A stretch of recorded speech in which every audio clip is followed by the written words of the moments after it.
23 years ago, at the age of 19, I shot and killed a man.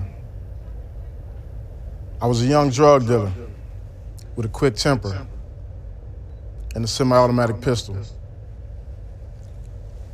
But that wasn't the end of my story. In fact, it was the beginning. In the 23 years since, there's a story of acknowledgement, apology, and atonement. But it didn't happen in the way that you might imagine or think. These things occurred in my life in a way that was surprising, especially to me. See, like many of you, growing up, I was an honor roll student, scholarship student, with dreams of becoming a doctor. But things went dramatically wrong when my parents separated and eventually divorced. The actual events are pretty straightforward. At the age of 17, I got shot 3 times standing on the corner of my block in Detroit. My friend rushed me to the hospital. Doctors pulled the bullets out, patched me up, and sent me back to the same neighborhood I got shot. Throughout this ordeal, no one hugged me, no one counseled me, no one told me I would be okay. No one told me that I would live in fear, that I would become paranoid, or that I would react hyperviolently to being shot. No one told me that one day I would become the person behind the trigger. 14 months later, at 2 a.m., I fired the shots that caused the man's death. When I entered prison, I was bitter, I was angry, I was hurt. I didn't want to take responsibility.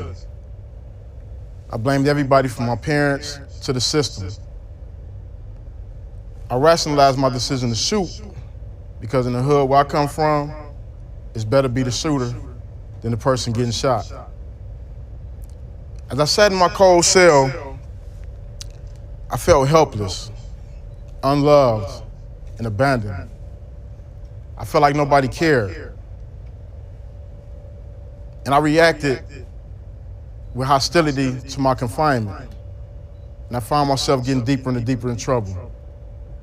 I ran black market stores, I loaned sharks, and I sold drugs that was illegally smuggled into the prison. I had in fact become what the warden of the Michigan Reformatory called the worst of the worst.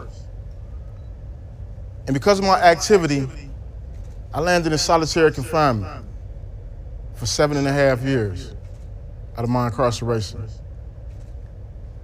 Now, as I see it, solitary confinement is one of the most inhumane and barbaric places you can find yourself. But find myself, I did. One day, I was pacing my cell when an officer came and delivered mail. I looked at a couple of letters before I looked at the letter that had my son's squiggly handwriting on it. And anytime I would get this letter from my son, it was like a ray of light in the darkest place you can imagine. And on this particular day, I opened this letter, and in capital letters, he wrote, "My mama told me while you was in prison. Murder." He said, "Dad, don't kill. Jesus watches what you do. Pray to him." Now, I wasn't religious at that time, nor am I religious now, but it was something so profound about my son's words. They made me examine things about my life that I hadn't considered. It was the first time in my life that I had actually thought about the fact that my son would see me as a murderer. I sat back on my bunk and I reflected on something I had read in Plato's Republic, where Socrates stated an apology that the unexamined life isn't worth living. At that point is when the transformation began. But it didn't come easy.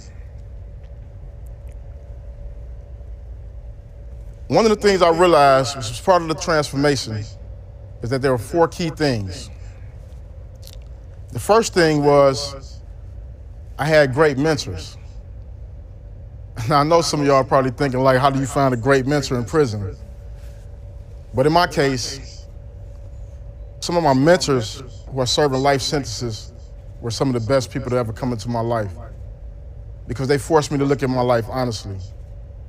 And they forced me to challenge myself about my decision making. The second thing was literature. Prior to going to prison, I didn't know that there were so many brilliant black poets, authors, and philosophers. And then I had the great fortune of encountering Malcolm X's autobiography. And it shattered every stereotype I had about myself. The third thing was family. For 19 years, my father stood by my side with an unshakable faith, because he believed that I had what it took to turn my life around. I also met an amazing woman who is now the mother of my 2-year-old son, Sekou. She taught me how to love myself in a healthy way. The final thing was writing. When I got that letter from my son, I began to write a journal about things I had experienced in my childhood and in prison. And what it did is it opened up my mind to the idea of atonement. Earlier in my incarceration, I had received a letter from one of the relatives of my victim. And in that letter, she told me she forgave me because she realized I was a young child who had been abused and had been through some hardships and just made a series of poor decisions.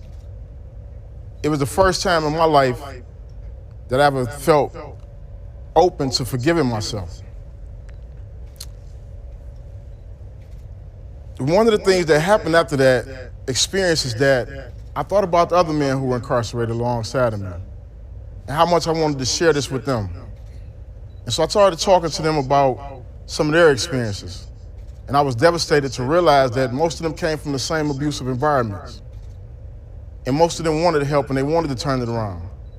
But unfortunately, the system that currently holds 2.5 million people in prison is designed to warehouse as opposed to rehabilitate or transform.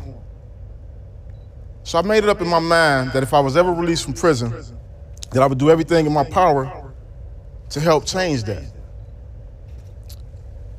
2010, I walked out of prison for the first time after 2 decades. Now imagine, if you will, Fred Flintstone walking into an episode of the Jetsons.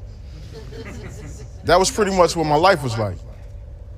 For the first time, I was exposed to the internet, social media, cars that talk like Kit from the Knight Rider.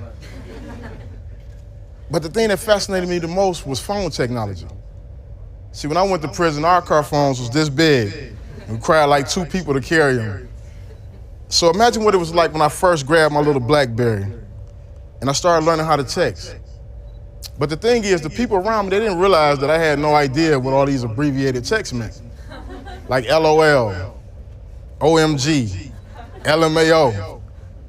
Until one day I was having a conversation with one of my friends via text, and I asked him to do something, and he responded back, K. And I was like, what is K? And he was like, K is okay. So in my head, I was like, well, what the hell is wrong with K? And so I texted him a question mark. And he said, K equals okay. And so I tapped back, F you. And then he texted back and he asked me why was I cussing him out. And I said, LOL, F you, as in I finally understand. And so, fast forward 3 years, I'm doing relatively good. I have a fellowship at MIT Media Lab. I work for an amazing company called Be Me. I teach at the University of Michigan. But it's been a struggle because I realize that there are more men and women coming home who are not going to be afforded those opportunities. I've been blessed to work with some amazing men and women helping others re-enter society. One of them is my friend named Calvin Evans. He just served 24 years for a crime he didn't commit, 45 years old. He's currently enrolled in college. And one of the things that we talked about is the 3 things that I found important in my personal transformation. The first being acknowledgement. I had to acknowledge that I had hurt others. I also had to acknowledge that I had been hurt. The second thing was apologizing. I had to apologize to the people I hurt. Even though I had no expectations of them accepting it, it was important to do because it was the right thing. But I also had to apologize to myself. The third thing was atoning.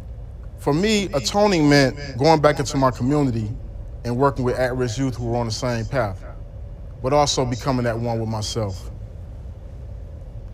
Through my experience being locked up, one of the things I discovered is this. The majority of men and women who are incarcerated are redeemable. And the fact is, 90% of the men and women who are incarcerated will at some point return to the community. And we have a role in determining what kind of men and women return to our community. My wish today is that we will embrace a more empathetic approach toward how we deal with mass incarceration. That we would do away with the lock them up and throw away the key mentality, because it's proven it doesn't work. My journey is a unique journey, but it doesn't have to be that way. Anybody can have transformation if we create the space for that to happen. So what I'm asking today is that you envision a world where men and women aren't held hostage to their past, where misdeeds and mistakes doesn't define you for the rest of your life.